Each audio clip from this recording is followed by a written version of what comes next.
Hello again, everyone. Edwin Learnard back once again. In this YouTube astrological segment, I'm going to be giving you my Aquarius January 2019 horoscope forecast. And yes, this does apply and pertain to the Sun, Moon, Ascendant. It will be part 1 of 2.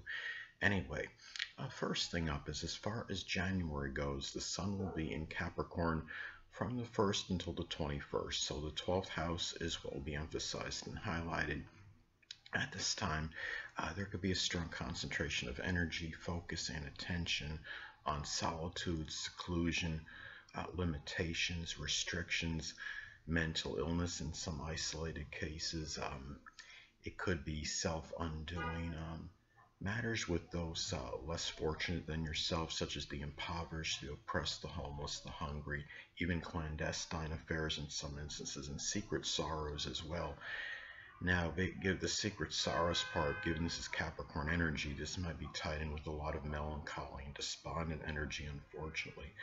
But generally, these 12th house matters may be done with a lot of Capricorn consistency, seriousness, responsibility, a very orthodox and conventional manner, very methodical, but yet with a lot of intransigence, but maybe a little bit overly pessimistic and negative, very serious, a lot of prudence and planning and premeditation, and a lot of discipline too.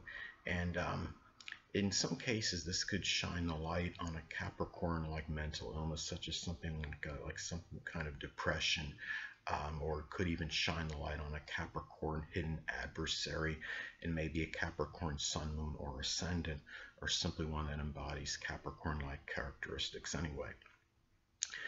Next thing up. Well, as far as January goes, the Sun will be in Aquarius from the 21st until the 31st. So the first house is what will be emphasized and highlighted.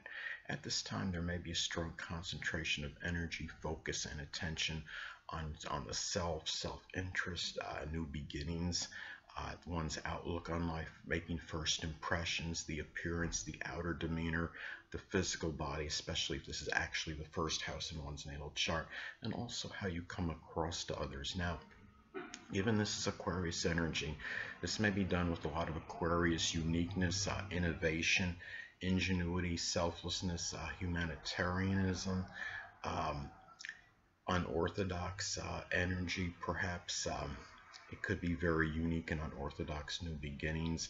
It could also be something where this energy could be very erratic and sporadic. It could be matters with the appearance or your first impression you're making, and maybe in attempts to initiate new beginnings. Also very future oriented as well. So this could be very good again for those new beginnings if you're very future oriented and progressive. That also this could shine a light in some cases on an Aquarius like physical situation, physical health issue, especially if this is actually hitting one's first house in one's natal chart. I mean, it could be something connected with the ankles or the shins as an example. So anyway, well, next thing up, there will be a new moon solar eclipse in Capricorn on January 5th, so the 12th house as well will be emphasized and highlighted at this time. Well, first of all, keep in mind that solar eclipse can be like a new moon, but it could be amplified and intensified in its impact. It could be more sustained, more prodigious, and sometimes it could be very life-altering as well. It could be more of a significant impact in contrast to the new moon. But anyway, this could be about a new responsibility you may develop toward those less fortunate, such as the homeless, the impoverished, the oppressed, the hungry. It could have a very life-altering effect. It may make you might come into contact with somebody who you help that might really help you, be beneficial to you in some capacity later on in life. Or it could you might be recognized to do future some kind of work where it leads to greater things in your, such as making more money or something by being noticed for this as an example. This could also be manifest in a time where you decide to consistently work on limitations, on restrictions, or it could even be some kind of Capricorn work you might start in solitude or seclusion. It could be some kind of private dentistry or accounting firm. And also solar eclipses in general could be about becoming cognizant of things. It could be about a time where you might become cognizant and have a self-revelation that maybe general pessimism and negativity and just your despondent, maybe some despondency might actually be limiting you. And these are limitations that might not even really be existing, except the fact that or the limitations you have, they're not overcome due to an overly pessimistic nature. But also this could be about departures as well. I mean, this could be about, the departure of a Capricorn that might have been in your private life. It could be an aunt or an uncle, or and it could be a Capricorn sun, moon, or ascendant, or simply one that embodies Capricorn-like characteristics. And also about the awareness, perhaps a revelation of a Capricorn hidden adversary, perhaps. And could be a Capricorn sun, moon, or ascendant, or simply one that embodies Capricorn-like characteristics. But anyway, and also it could be self-imposed limitations that might be tied into yourself undoing at this time, or the beginning of some consistent regimented 12th house work, such as something with the metaphysical, which includes astrology, photography, spirituality, chemistry, something 12th house related.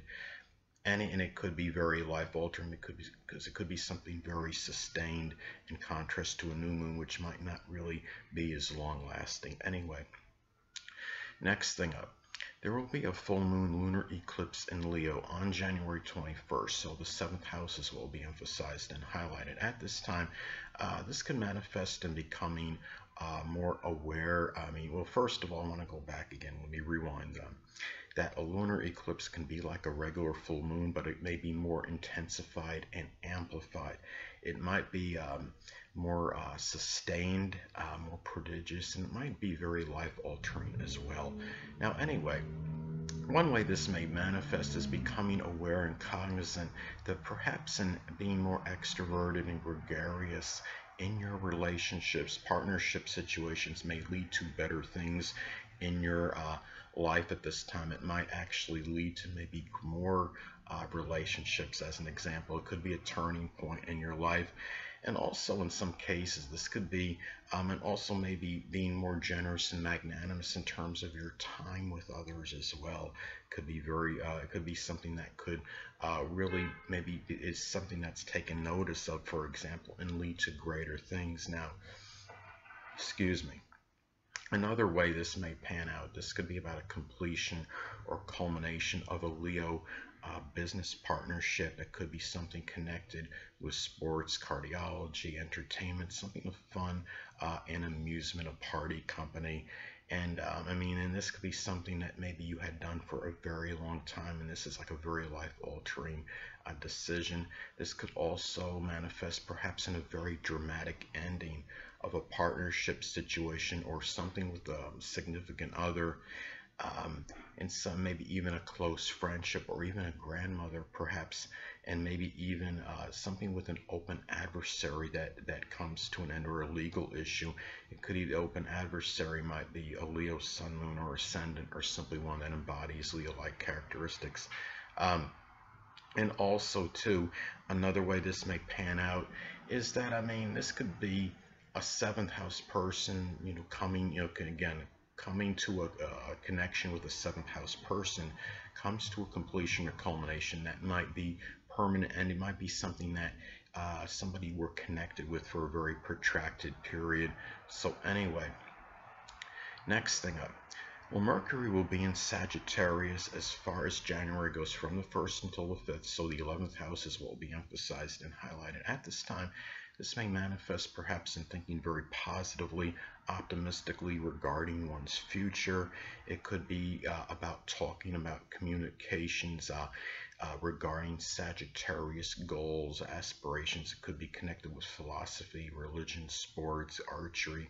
Could be target practicing. It could be publishing, advertising, and also Given that Mercury can also be about siblings, this could manifest perhaps in Sagittarius, siblings figuring prominently in one's aspirations, goals, one's future, groups, clubs, organizations. At this time, they could be Sagittarius, Sun, Moon, or Ascendant people, or simply ones that embody Sagittarius-like characteristics.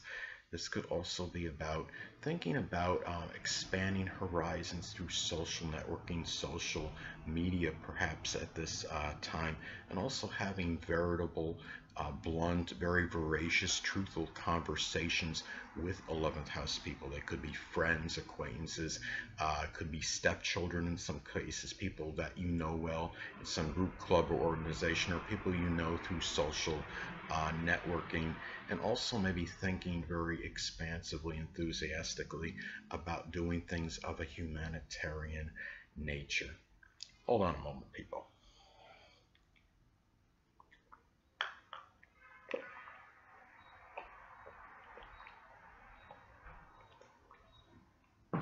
Sorry about that, I'm back. Anyway, next thing up. Mercury will be in Capricorn as far as January goes, from the 5th until the 24th. So the 12th house is what will be emphasized and highlighted.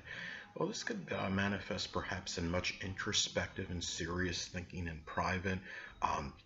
Capricorn siblings, it could be Capricorn, Sun, Moon, or Ascendant people, or simply ones that embody Capricorn-like characteristics might figure prominently in matters in solitude, seclusion, your private life, perhaps your spirituality. There may be a lot of planned and premeditative thinking in regards in what you're going to do about your limitations, restrictions, and trying to weed out hidden enemies or hidden adversaries at this time. And the thinking may be very disciplined regarding this. Now, also you might find yourself talking about Capricorn related things with an aunt, an uncle, people prominent in your private life perhaps. It could be Capricorn related things such as business, politics, the government, things connected with dentistry, timekeeping if that's possible. Anything that could be Capricorn related, and also guard against becoming overly melancholy and despondent about your limitations as well, and also overly pessimistic, negative thinking can be about self-undoing and self-sabotage, so guard against that. Anyway, well, as far as January goes, Mercury will be in Aquarius from the 24th until the 31st, so the first house is what will be emphasized and highlighted. At this time, you might be more voluble and loquacious than usual on a first impression, and talking a lot about Aquarius-like things very openly and outwardly.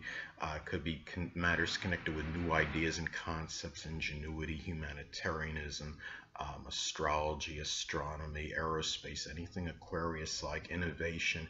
Also, it could manifest perhaps in communication regarding making Aquarius new beginnings, like innovation, invention, matters something with computers, electronics, aerospace, humanitarian endeavors, astrology, and also Aquarius siblings. They may be Aquarius, Sun, Moon, or Ascendant people, or simply ones that embody Aquarius characteristics, might factor in strongly in new beginnings, your outlook, your first impression, and also maybe even people from early childhood. Perhaps this could be a lot of talking about Aquarius-like things with someone from your early childhood, and also it could be about a lot of spontaneous and unpredictable communication from first house people, which could include a grandmother, could be someone from in your early childhood, somebody that played an integral role in your outlook perhaps, and new beginning, and maybe now even in new beginnings as well. So anyway, people, that'll conclude this YouTube astrological segment for my Aquarius January 2019 horoscope forecast, part 1 of 2. Stay tuned next time where I'll be giving you my Aquarius January 2019 horoscope forecast, part 2 of 2. Two things I want to get with you on before I head out. Firstly, the stars may impel but do not compel. And secondly, never isolate any single astrological element, aspect, planetary placement, position, configuration, influence, or what have you, and make an analysis of a person, astrologically speaking, based on this alone. Because astrologically speaking, the person is the sum of all their components in their natal chart and not just one. Until next time, people, Stay well.